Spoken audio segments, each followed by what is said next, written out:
Hi class. Sorry, it looks like we got cut off on our last video. And so I'd like to pick up where we kind of left off, where we dropped off actually. Okay, so I left with talking about what makes a good theory. And to kind of recap, a good theory has to be falsifiable. We should be able to prove it, but we should also be able to disprove it. And what does that mean? If I collect data and I have a hypothesis, I collect data, I should be able to both find data that goes for my hypothesis and my theory or against it, right? That's really, really important. So within this umbrella term of a theory, we have hypotheses. These are going to be sort of testable predictions that we make. So we make a prediction about what we believe is going to happen. Based on the information that we find out from our data, that might go to filling out our theory a little bit more. We may have additional questions, so we come up with more hypotheses. But all of this kind of works together to really strengthen the overall theory that we have. A good theory should be parsimonious. And so we should be able to explain it in a very succinct, very direct manner. And it should also have good heuristics, meaning that we allow it to really evolve over time, right? So when things make sense, we keep it. When things don't make sense, we modify. And this really is an important part of the scientific theory in terms of the scientific enterprise. This part specifically is really, really important to scientific investigation, right? So when I get my data back, does it confirm my hypothesis? Yes, then I can keep or refine my theory. If it doesn't, I need to be okay rejecting that theory. Okay, and so the theories that you are seeing throughout the duration of this semester are going to be theories that are pretty heavily scrutinized, but it doesn't mean that it's not open for somebody else to provide additional research and data. And so as you're reading this information, I hope that you get inspired to think about, well, what if, or what could I change? Because, there is the need for researchers and scientists in the field to really further our understanding of development. So I'd like to transition now to talk with you about some commonly used research designs. The first is going to be a correlational design. Again, much of this is discussed in your book. I want to give you just a high-level overview. So make sure that you go back, that you're reading through this stuff, you really are understanding it. So a correlation is when we are looking at an association between two variables. So here I'm saying as one,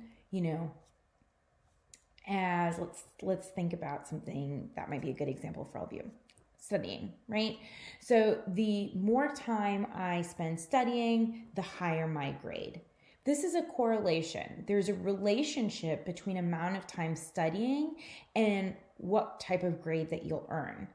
Now, studying doesn't cause good grades, right? I mean, people can study all the time. If you don't study what, the material, as it relates to the exam, or maybe you're missing key concepts, that's not going to translate to a higher grade, right? So we can't say that studying causes good grades. What we can say is that there's a relationship between how long somebody studies and the grades that they typically earn on an exam. Okay, so this would be an example of a correlation. Now, here, when we're taking a look at this, we really want to look at the general trend of the data. Is it positive? Is it negatively correlated? There isn't going to be a perfect correlation. This doesn't exist. In fact, we wouldn't typically find perfect correlations in the research. So here, this particular research study is looking at the number of violent acts that a child sees in their TV program and how aggressive that they are towards their playmates. Okay, so these are all data points of individual children that took part in the study. So now they're giving us a little bit of data, a little bit of background on each of these points. So here, this is George, and George doesn't really watch a lot of violence on television, doesn't seem to be super aggressive with his playmates. That makes sense, right? He doesn't watch that much violent TV, therefore he's not really that aggressive. So that relationship makes sense to us. Hillary watches a moderate amount of, aggression on television, and she's moderately aggressive with her peers. And Spike watches more violent television programming than anyone and tends to be highly aggressive with his playmates. So these data points make sense. But we also have, some people who watch, like for example here, this person watches a little bit more violent television, but isn't actually as aggressive with their peers, right? Here, like the difference between this person and this person wouldn't be substantial in terms of the amount of television that they're watching, but look at the difference between their aggressive acts, right? Towards their playmates. So what this is kind of telling you is that it's a relationship. It's not a one-to-one. This would be very uncommon in the research literature. There are many types of correlations. We have positive correlations. So the idea is as one trait increases, so does the other trait. This would be an example back here of a positive correlation. The more violence you watch in television, the higher amount of aggression that you have, right? So there's an increase in one as there is an increase in another. But we can also have a negative correlation, right? So the length of a lecture is related to the attentiveness of a student. So as one variable increases, the other tends to decrease. So you see this negative relationship between the two, right? So we can have both positive and negative correlations. But remember, I told you that correlation does not equal causation. And the reason for that is because when we are looking at two variables and seeing how they're relating to one another, we can't say for certain that the behavior we're noting is the sole reason why we're seeing an outcome. I know this is a little grainy. It's a bit better on the PowerPoint, but this is looking at possible explanations of parenting style, right? So there is a relationship between permissive parenting, so being sort of a permissive parent, and permissive parenting can cause children to sort of lack self-control. That is a relationship we've seen in the literature. But children's self-control, or lack of self-control rather, can also cause permissive parenting. But we can also see other factors that are influencing the relationship between permissive parenting and self-control, children's self-control, right? So other factors, socio-cultural factors or socio-economical factors, all of these things could also influence types of parenting or children's self-control or lack of self-control. So in a correlational study, we simply can note the relationship, but we cannot note cause and effect. If we want to note cause and effect, we would have to do a laboratory or a experimental research design. And this means that I am manipulating my independent variable to see its outcome on my dependent variable. The hallmark of an experimental design is one, random assignment, right? So each person has the same probability as everybody else in the population of being in either my control group or my treatment group. And then the second is that in order to be a true experimental design, it should have random sampling. So each individual in my population has an equal chance of being in my research study. These two are extremely important to have, to be a part of experimental research. Okay. So this leads us to some common developmental designs that your book sort of talks about.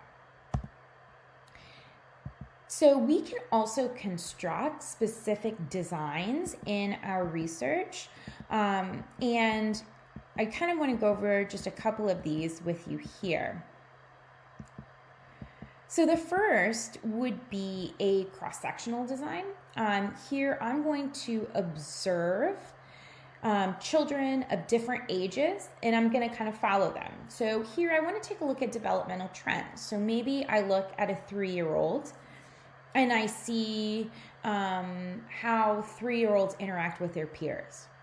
And then I look at 6-year-olds and how 6-year-olds interact with their peers. And then I look at 9-year-olds and I see how 9-year-olds interact with their peers. And then I make comparisons between my 3-year-olds and my 6-year-olds and my 9-year-olds. This would be a cross-sectional design. A longitudinal design would be following the same kids over time. So I look at my kids when they are 3 and how they interact with their peers. But then I follow them. I wait until they turn 6, and then I collect data again on the exact same measure. And then I follow them a little bit more until they're 9, and then I collect data again. So now I'm observing this same individual repeatedly over time. The next design would be something called a sequential design. And this is going to combine my cross-sectional and my longitudinal data together. So I want to show you this because I think this gives a really, really good overview of this. Okay. So my cross-sectional comparison, right, is comparing my 6-year-old to my 8-year-old, right? So what do they look like? My longitudinal is, so here I have my 6-year-olds, I follow them till they're 8, and then I follow them again till they're 10. Okay, so this is my longitudinal design here. So cross-sectional, up and down, longitudinal over. But now I might want to combine these two. This would be that sequential design. So I follow my 6-year-olds as they move. And then I also, so I've got 2 groups, right? So I follow my 6-year-old as they become an 8-year-old, becomes a 10-year-old. I then follow my 8-year-old as they become a 10-year-old, becomes a 12-year-old. So each of these here are longitudinal, right? But then now I'm able to compare my 8-year-old here with my 8-year-old here, and my 10-year-old here with my 10-year-old here. So this would be kind of combining my cross-sectional with my longitudinal research design. Okay, so again, this was pretty quick and dirty, sort of talking about some of the bigger pieces in our research methods chapter. Again, this chapter is quite extensive, so there's much more material here than what we've discussed in our really quick mini lecture. But I wanted to get you started. I wanted to give you a place to start looking through this information. As always, if you have any questions, please feel free to reach out to me. I have office hours. Please schedule those. And, come on over. We can schedule a meeting. We can talk through any of the material that you are having issues with. All right. So that leaves us for chapter 1. Again, let me know if you have any questions. I hope you have a wonderful rest of your day. Bye.